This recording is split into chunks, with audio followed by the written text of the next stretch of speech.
प्रश्न छ, कसैले ज्ञान योगको कुरा गर्छन्, कसैले ध्यान योगको कुरा गर्छन्। यो ज्ञान र ध्यानमा फरक के छ?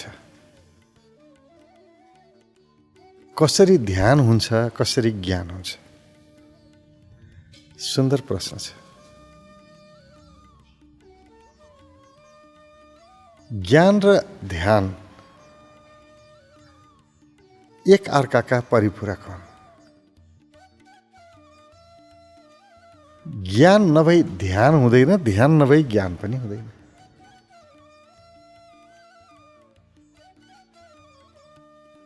तर बुझ्नुपर्ने के छ भने ज्ञानका दुईटा तहहरू छन्। एउटा जानकारी लिनु, किताब पढेर या कसैको कुरा सुनेर बुझ्नु, जान्नु, यो एउटा ज्ञान भयो। अर्को ज्ञान चाहिँ आफैले अनुभव गरेर थाहा पाउनु, अनुभूति गर्नु, यो अर्को ज्ञान भयो।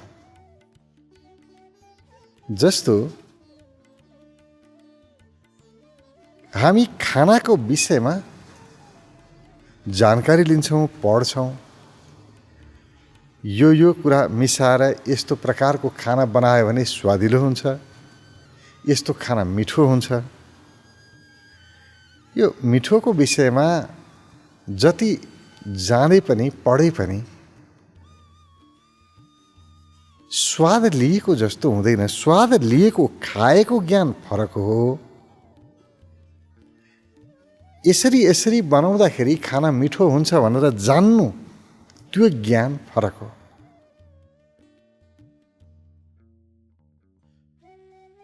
मैले पहिला पनि भनेको छु, एउटा बुझाइको ज्ञान, अर्को भोगाइको ज्ञान। बुझाइको ज्ञानले ध्यानमा लैजान्छ जरुरी छैन, तर भोगाइको ज्ञान नै ध्यान हो।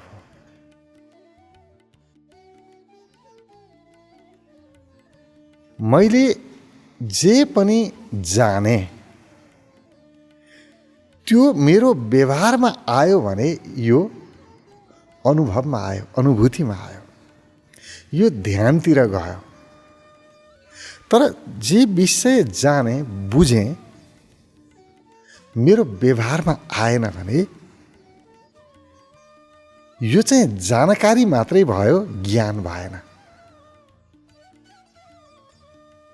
ज्ञान अनुभूतिबाट आउँछ, ज्ञान भोगाइबाट आउँछ। बुझाइबाट जानकारी मात्रै आउँछ, ज्ञान आउँदैन।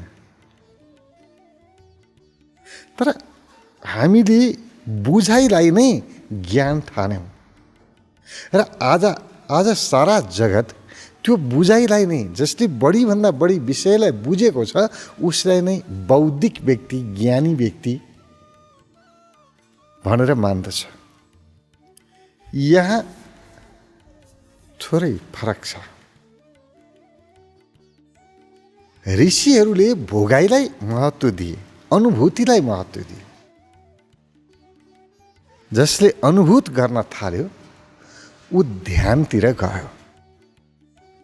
यसरी अनुभूति गर्दाखेरि चाहिँ आफूमा आउँछ। अनुभव गर्नको लागि, अनुभूति गर्नको लागि व्यक्ति वर्तमानमा आउनुपर्छ, यो क्षणमा आउनुपर्छ, अनि मात्रै भोगाइको ज्ञान प्राप्त हुन्छ। भोग्नु त पर्यो नि त। भोगाइ जहिले पनि वर्तमानमा हुन्छ, यतिखेर अनुभव गर्छ। न यहाँ कल्पना हुन्छ, न यहाँ सम्झना हुन्छ। कल्पना सम्झनाबाट मुक्त, यतिखेरको अनुभूति, अनुभव, यो नै ज्ञान हो। कल्पना सम्झनाबाट विचारहरू चल्छन्, बुद्धि बढ्छ, ठिक छ, त्यो पनि जरुरी छ। त्यसकारण त विचारको क्षमता छ, सम्झनाको क्षमता छ, कल्पनाको क्षमता छ, यो पनि आवश्यक छ, त्यसकारण छ। तर यसैलाई ज्ञान ठान्नु चाहिँ बुद्धिमानी हुँदैन। ज्ञान अनुभवको। र जब व्यक्ति अनुभूतिमा आयो, अनुभवमा आयो, भोगाइमा आयो, स्वतः ध्यान बन्यो। अब ध्यान नभइकन व्यक्ति अनुभूतिमा आउन सक्दैन, अनुभूति नगरिकन ध्यान हुँदैन। त्यसकारण यसलाई एक अर्काका परिपूरक भनिएको हो। जसरी मैले कुनै कुरा हेरिरहेको छु, त्यो हेर्नु, त्यसको सुन्दरता हेरेर त्यसको रस लिनु, यो अनुभूति हो। त्यो हेर्दाखेरि मलाई कस्तो अनुभूति भयो, हेराइको स्वाद लिनु। तर म एउटा चिजलाई हेरिरहेको छु अनि मेरो मन अन्तै गइरहेको छ, मेरो ध्यान अन्त गएको छ। त्यो हेरेको वस्तुमा ध्यान छैन भने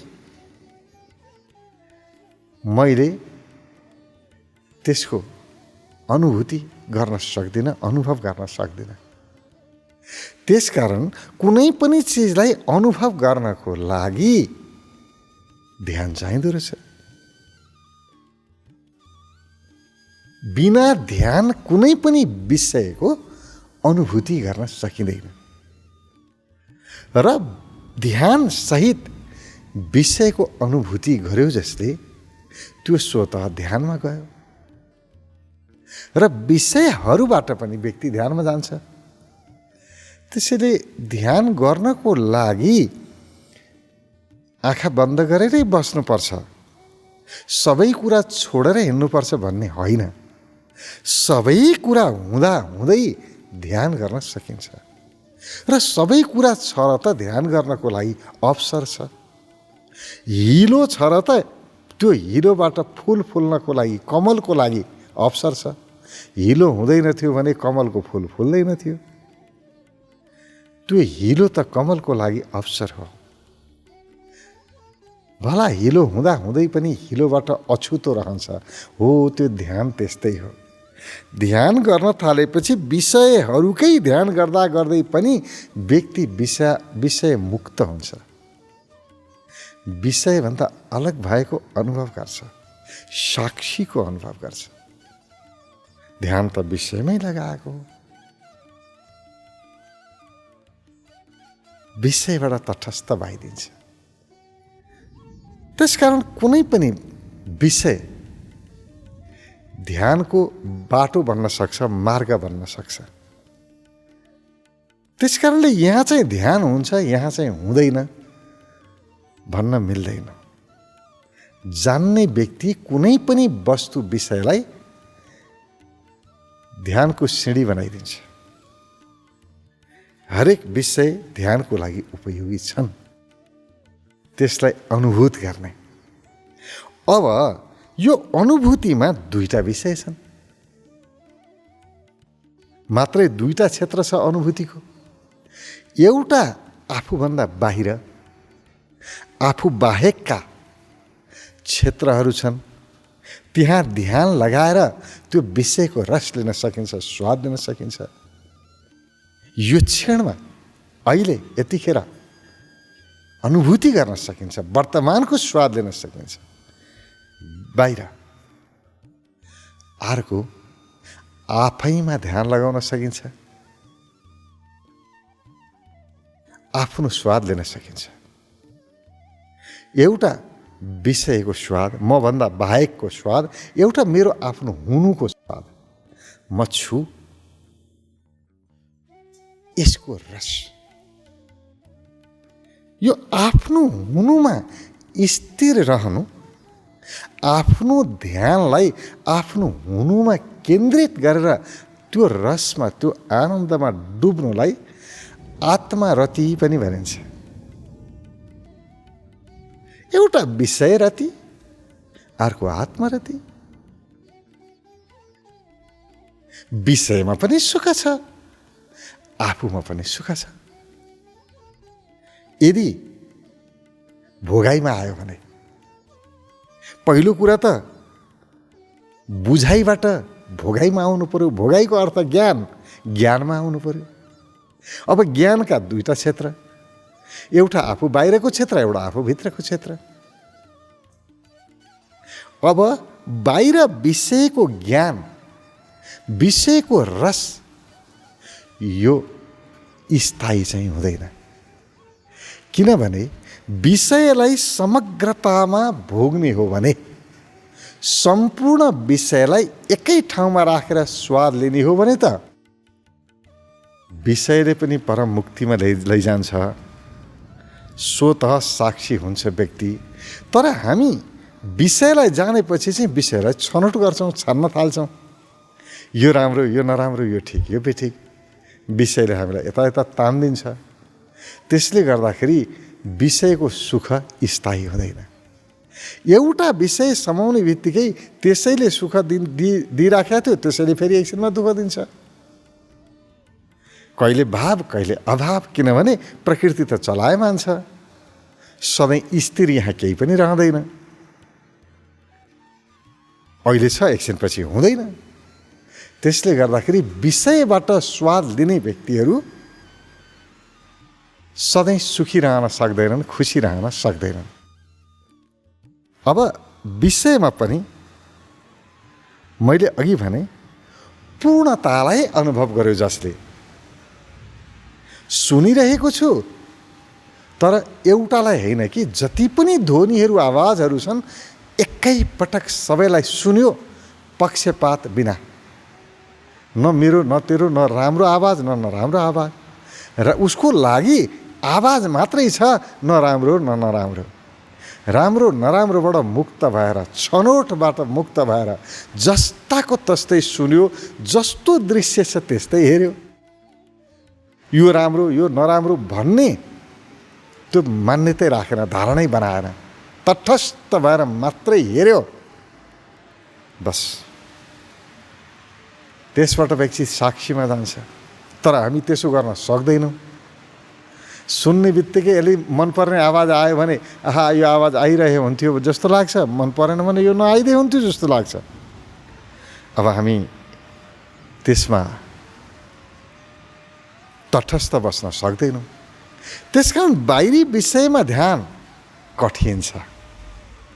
तर भित्र विविधता छैन, एउटै छ। बाहिर त धेरै छन् न, छनौट गर्छ मनले। भित्र त म मात्रै छु, अरू कोही पनि छैन। शरीरलाई पनि छोडिदिने, मनलाई पनि छोडिदिने, विचारलाई पनि छोडिदिने। म छु, आफ्नो बोधमा आउने, आफ्नो हुनुमा आउने। म एउटै छु। र ममा जसले ध्यान लगायो, जसले मको ज्ञान लियो, आफ्नो ज्ञान, यसैलाई आत्मज्ञान भनियो। जसले आफूलाई जान्न सुरु गर्यो, आफ्नो चेतनामा स्थिर रह्यो। चेतनामा स्थिर रहँदा रहँदै चेतनाको स्रोतमा पुग्छ, आफ्नो हुनुमा पुग्छ। यहाँबाट जुन आनन्द प्राप्त हुन्छ, यो ज्ञानबाट, आफ्नो ज्ञानबाट, यो चाहिँ स्थायी हुन्छ। यो अस्थायी हुँदैन। यो आउने जाने छैन। सबै कुरा आउने जाने छ। आज छ, भोलि छैन। तर म आज पनि छु, भोलि पनि छु, हिजो पनि थिएँ, छु र रहन्छु। म अविनाशी हुँ, कहिल्यै नाश नहुने। मेरो शरीर नाश हुन्छ, मन नाश हुन्छ, विचार सबै जान सक्ला, तर म कहिल्यै पनि नाश हुन्न। भगवान कृष्ण भन्नुहुन्छ नि, नैनम छिन्दन्ति शस्त्राणि नैनम दहति पावक। न शस्त्र अस्त्रले काट्न सक्छ, न आगोले जलाउन सक्छ, न पानीले गलाउन सक्छ त्यस्तो आत्मा तिमी त्यही हौ। हो, त्यसलाई जसले जान्यो, अब त्यहाँबाट प्राप्त हुने सुख स्थायी भयो। किनभने सम्पूर्ण कुरा नष्ट भए पनि म नष्ट हुन्न, म बाँकी रहन्छु। अब यदि म नै रहिनँ, मान्नुहोस् म पनि भइनँ भने त केही चाहिएन, कुरै सिद्धियो, सुन्ने भइहाल्यो। म पनि छैन, सकियो, केही पनि चाहिएन। चाहिएको त मलाई नै हो, सुख चाहिएको मलाई, शान्ति चाहिएको मलाई, खुसी चाहिएको मलाई, भयभरको मलाई चाहिएन हो। मेरो लागि आनन्द चाहिए हो। मै भएन भने केही चाहिएन।